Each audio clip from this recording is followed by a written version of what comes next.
औज़ुबिल्लाहिमिनश्शैतानिर्रजीम बिस्मिल्लाहिर्रहमानिर्रहीम। लाखों करोड़ों दुरूद सलाम नबी करीम सल्लल्लाहु अलैहि वसल्लम पर और आपकी आल पर। मैं होम्योपैथिक डॉक्टर ज़िशान नेमत एक नई वीडियो एक नए टॉपिक के साथ आपकी खिदमत में हाजिर हूँ।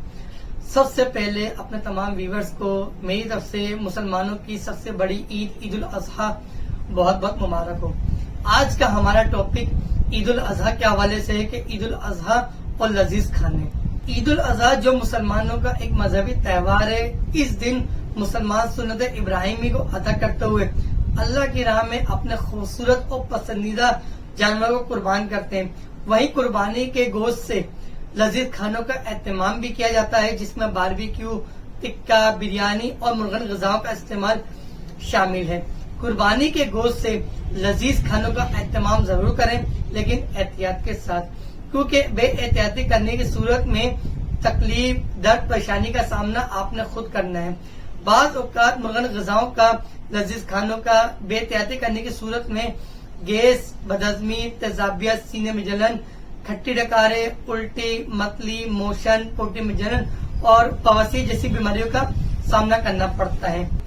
अगर खाना खाने के बाद आपको गैस, बदहज़मी, तेज़ाबियत, सीने में जलन, उल्टी, मतली के मोशन, पोटी में जलन या बवासीर जैसी बीमारियों का सामना हो, तो आप लेनिंग लेबोरेटरीज फ्रांस की L98 टेबलेट इस्तेमाल कर सकते हैं।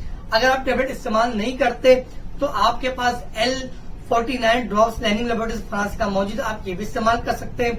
बहुत से पेशेंट हैं जो ड्रॉप्स इस्तेमाल नहीं कर सकते या नहीं करते, उनका ड्रॉप्स का इस्तेमाल या टेबलेट का इस्तेमाल पसंद नहीं है, तो उनके लिए बिजीनिया सिरप BHP कंपनी का आप ये इस्तेमाल कर सकते हैं। तीनों दवाइयां साथ इस्तेमाल करना जरूरी नहीं है, आप अपनी जरूरत के मुताबिक टेबलेट, शरबत या ड्रॉप्स इस्तेमाल कर सकते हैं।